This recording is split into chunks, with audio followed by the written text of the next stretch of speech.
Well, hello and welcome to my Till Death Do I Part podcast. Had a little interruption last couple weeks ago when we did the podcast. YouTube struck us. Uh, they said we were giving unmedical advice, whatever.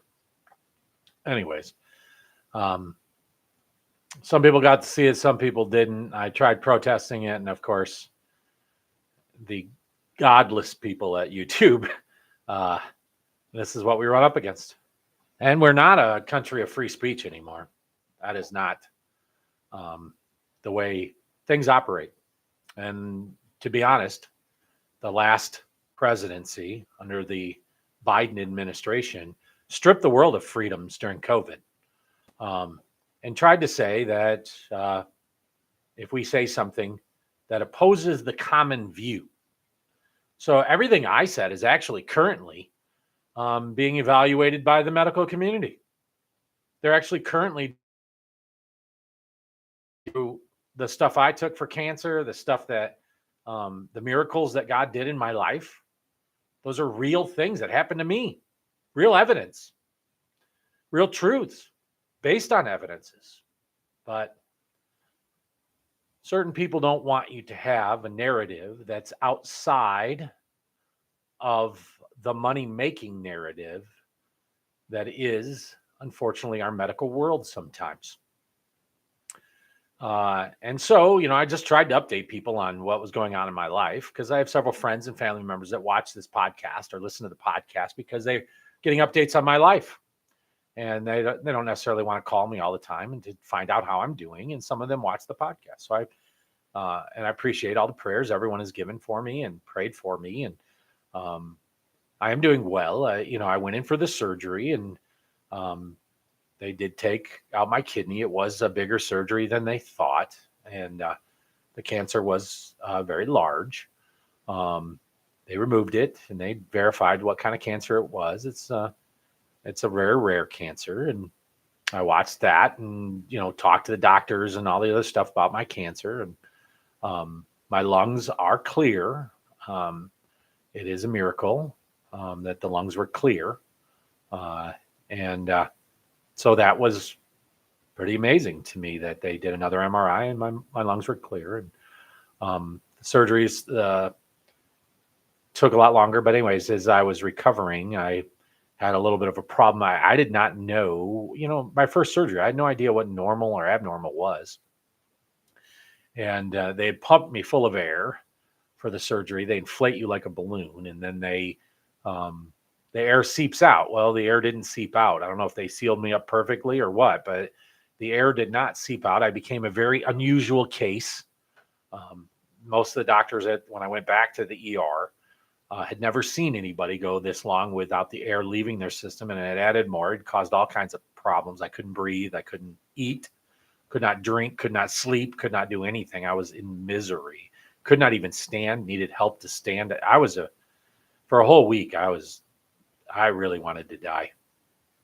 I could not express to you what pain was like on that level until now I understand what a 10 is on that chart. I was pretty miserable, but you work through things like that. And I had Athena helping me and stuff. And so we got through it, and everyone praying for me, and, people encouraging me, dropping off food I couldn't eat. But then when we finally got the air out of me, that changed everything. That Monday when I woke up, because I could sleep once the air was out of me, I mean, I was a whole new person. I could get up on my own. There was still pain, obviously. If you get a kidney removed, there's incisions, they cut through muscles. Everything is, it's a long recovery. I am getting ready to enter into my 5th week, completing my 5th week Monday. It's Wednesday right now. And this next Monday, it'll be my 5th, completing my 5th week and heading into my 6th week. And after my 6th week, I'm free finally from restrictions. And I can see why the restrictions are there. And I can see that it's going to take months to get back to normal feelings specifically, because it's very, the pains and the air and all this other stuff that's inside of you. It really is a painful. I have unbelievable respect for people who give up a kidney willingly for somebody else. I mean, that is, I know what what you've been through, and I'm telling you, I don't know if I could do that. I mean, I love people. Wow. Now I can, of course, but um, that's quite a gift. Giving somebody a kidney, that's unbelievable. It's impressive, actually. And so I am greatly impressed by people who do those kind of things. Um, but I spent a couple of weeks not taking any supplements or doing anything. Just they gave me oxycodone when I left the hospital, and muscle relaxers, and they gave me um, nausea pills, and so those were the medications I left with, and it was amazing to me that the oxycodone didn't work at all.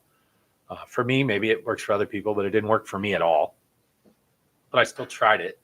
Muscle relaxers, finally, once I got the air out, began to, because your muscles spasms because they cut into them. So the muscle relaxers worked. And then nausea, I only had to take one time, I think.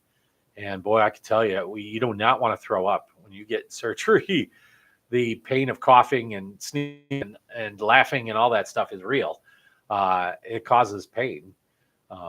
And so you want to avoid that. And so I took one nausea pill because I was going to throw up. And it was amazing how fast the nausea pill they gave me worked. I'm not a pill person. I don't try not to take Tylenol unless I really need it.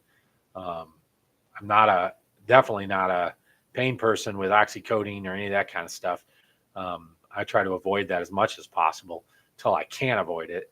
And I just think that's a healthier way. You don't have an idea what's in all those pills that you take. I mean, they give them to you freely, but you really don't have an idea of what's in them.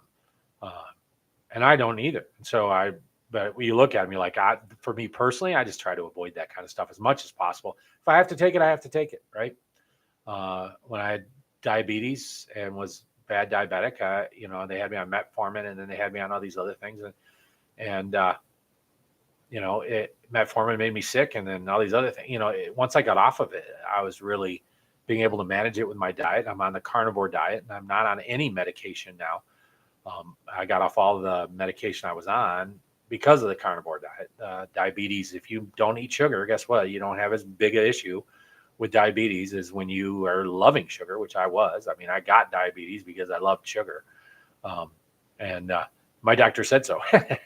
And so we had all these other things. I mean, it was just the carnivore diet worked for me. And I've known other people it has worked for. And then there's keto, and then there's all these other diets that they recommend. And I get it. My doctor, the first thing the urologist asked me was, about quitting sugar, smoking, and drinking.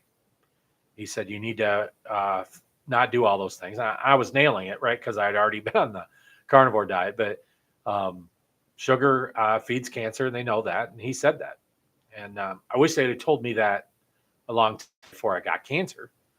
I wish they would have been screaming that from the mountaintops. Hey, listen, if you want to try to avoid cancer in your life, why don't you try by avoiding sugar? And boy, sugar's in everything. I mean, bread and all this other. I mean, it's in everything. And we love sugar in America. It's no doubt about it. And that's a weakness for us. To be able to put down sugar is not an easy thing to do, but it is health-wise a good thing to do. There isn't a single doctor that encourages you to eat sugar, which is amazing to me that it's not as regulated. It's not regulated very well, that idea. But yet, we'll regulate cigarettes, right? Because they kill. But I wonder if cigarettes kill less than sugar. I think sugar probably kills more than cigarettes. And yet, we don't limit anybody from getting that.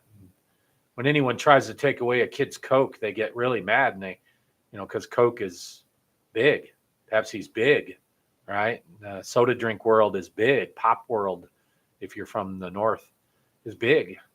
And giving those up, man, people get really upset, and they try to stop it and all this other stuff. And I'm just saying that I know for me, I had to quit sugar to get my diabetes in check. And I'm not afraid to try anything. And that worked. The carnivore worked. It's not easy. There are days I definitely want a piece of cheesecake, or I want a cake, or ice cream was my big thing. I used to love ice cream. Oh, I miss ice cream. But the question is, do I miss it enough to go back to that unhealthy world I was living in? And the answer is no. If I can avoid cancer, I'm going to try my best to avoid getting more cancer. If I can avoid the chaos that comes along with unhealthy life, I mean, I got grandkids. I would love to spend more time with my grandkids. I'm not the type of person that believes that I can add days to my life, but I am the type of person that believes I can add healthier or miserable days on my life. So in other words, when I'm going to die is appointed, I believe, by God. I don't have a choice. In the day that I will die is already pre-approved and pre-planned, and the aspect of that God knows the future, so he knows the moment I'm going to die. I don't have a problem with that argument. But what surrounds my death certainly is within my control. If I decide to live a reckless life and then I'm going to die anyways, but I live miserably until I die. I know several people who do not take care of their diabetes and they live miserable before they die. And it's like, man, if I can avoid some of that misery, why wouldn't you just sit and listen to what wisdom tells you and avoid some of the misery that comes with that? So quit smoking, right? Quit eating sugar, quit drinking alcohol, quit these things that bring misery into your life. Makes sense when the argument is out there, but unfortunately, the world we live in tells you live however you want. Freedom is not killing yourself. Freedom is learning. The freedom to learn the different options that are available to you in your life. But having options robbed of you is really crazy.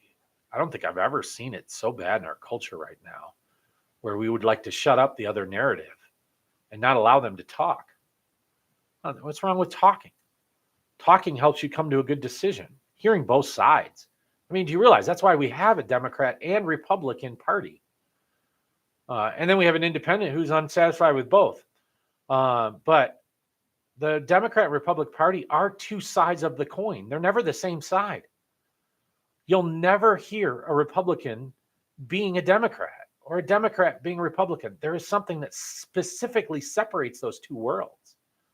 They're two sides of a different coin, or the same coin, but they're opposite sides. One of the things we need to understand is that we need to hear both sides to be able to make a good, healthy decision and look it through logically. When you try to shut up one side from talking, you don't get the truth. You don't get the full story. You only get what they want you to hear. And a lot of people with the news media only get one side of the story. They never get the other side, which is sad, because there are some, the logic of only one party is right on everything is actually not true.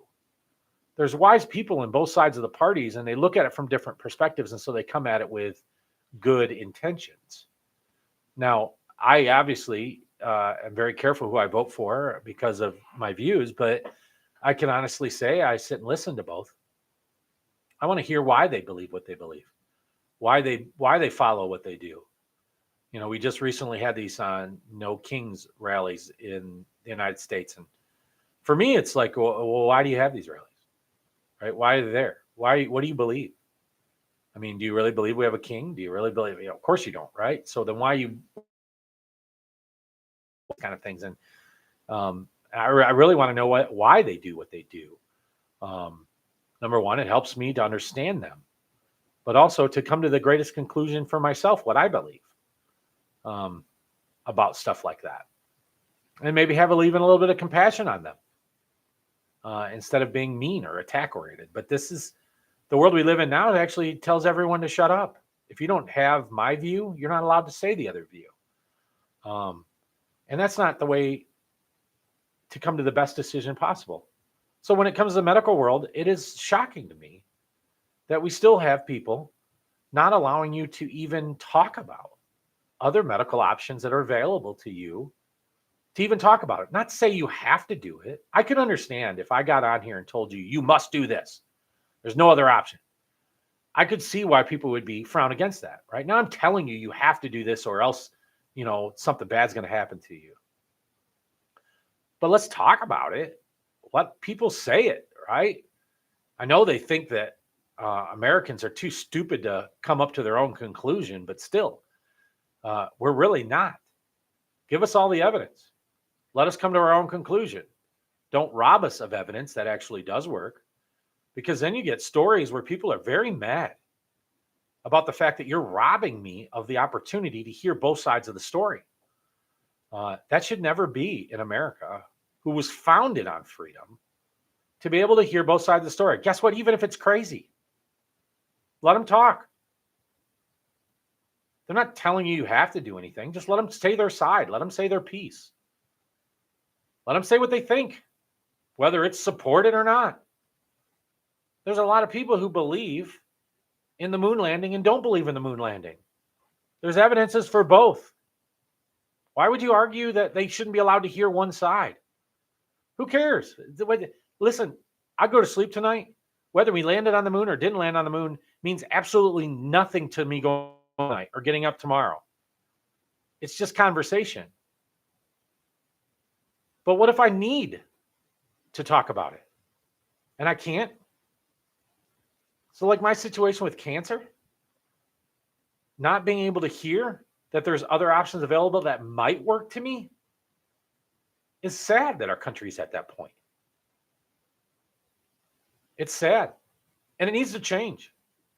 And I hope that the government takes it seriously and begins to not allow these public companies to infringe on the freedoms when they claim they're a free organization, but to change that mentality, or allow other companies to come on and do it. The problem for the longest time isn't whether or not YouTube is free. YouTube's a company. They're making money. I get that. If they want to restrict things, that's their business. They can do that. I don't have a problem with somebody restricting something. I have a problem with hypocritical restrictions, allowing one person to do one thing and another person to do another. That part, me saying a miracle gets me banned, but somebody else saying, witchcraft is good, makes no sense to me, that they allow certain things and don't. I don't think there's honesty in the process. That part bothers me. But if you want to say we're only going to represent one side, fine. And then if there's another company that wants to get started that allows both sides, great. I'll go to that company, right? I'll go and support them. But the problem is our government actually restricted that, not companies. We're not allowing companies to be free to make their own choices. Our government was dictating what companies were allowed to do. So I don't fault YouTube for violating me. If they don't like what I say, that's fine. It's their business. I'm coming under them, not the other way around. They aren't doing me a favor. I mean, I'm not doing them a favor by having a podcast. They're doing me a favor.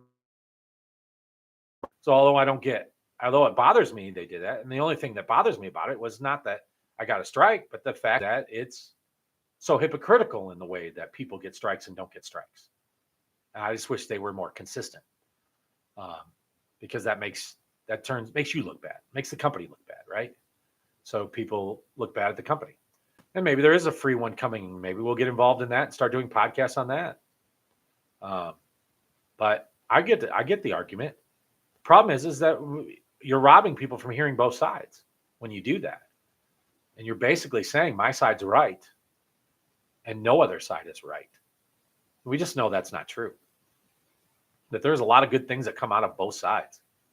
We should allow that narrative to play out, especially when you're battling for your life. I'm going to die from cancer if it comes back.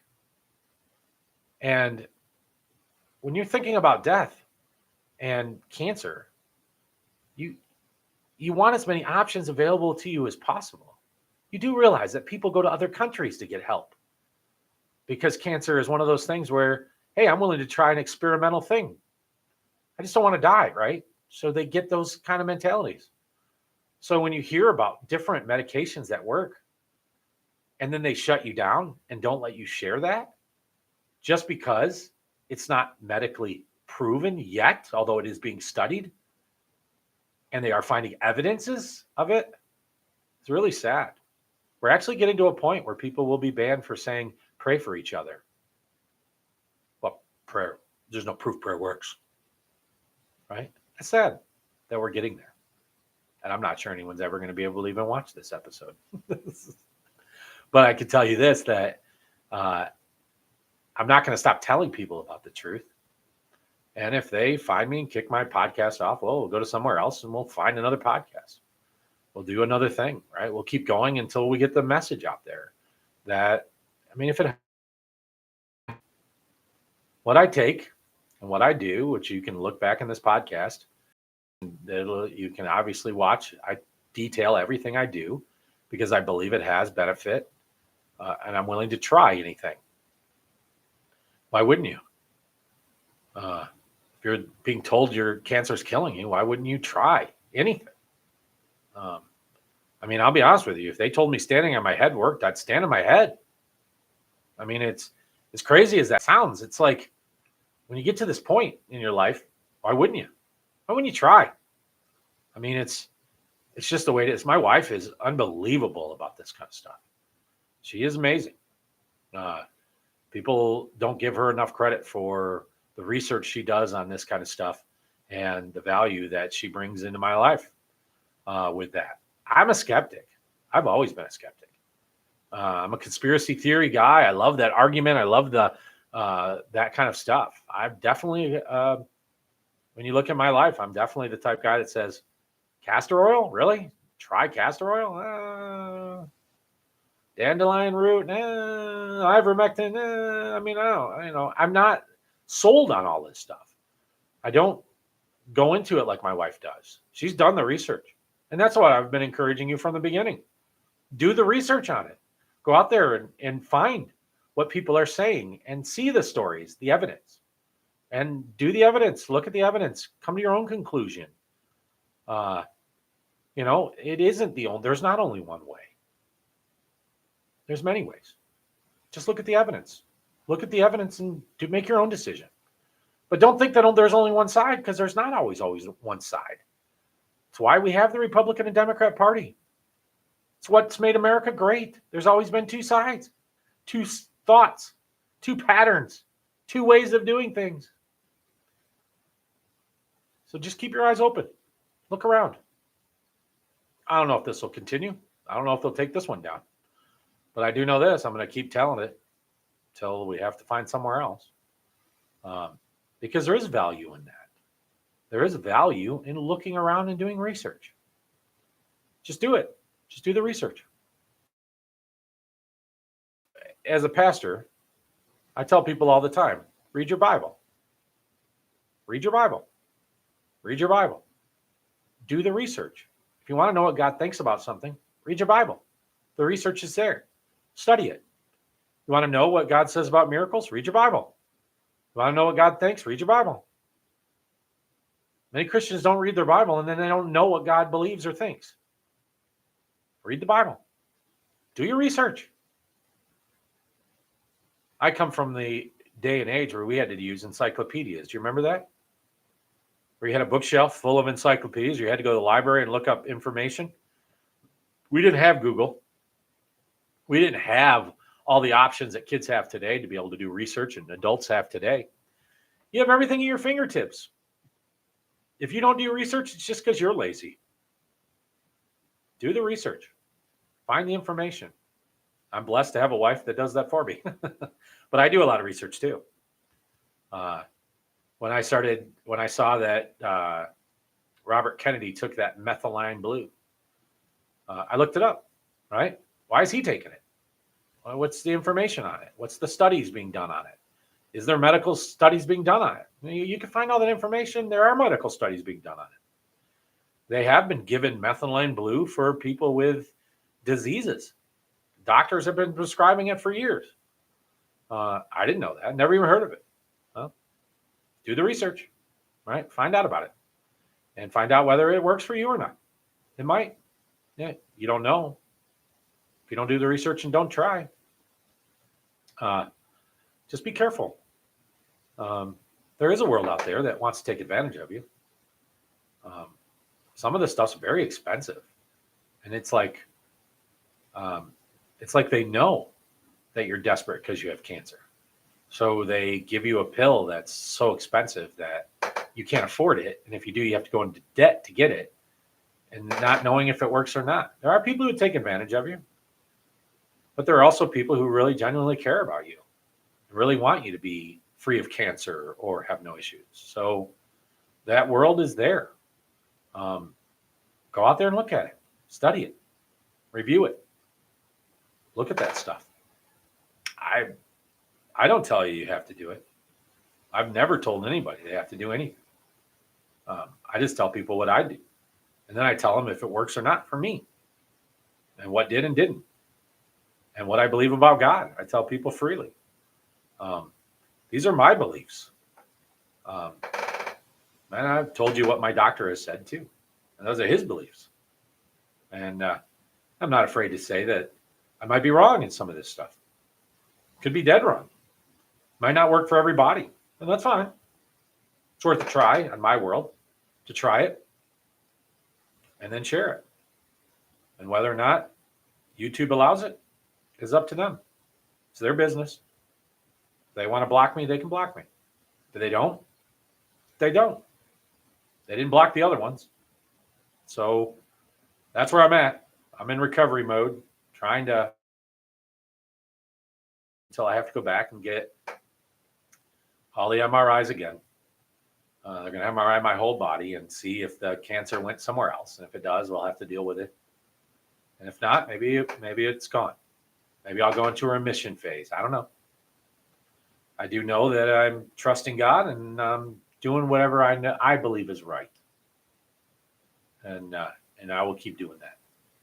All right. Until next time, or until I have to redo this one, you have a blessed day.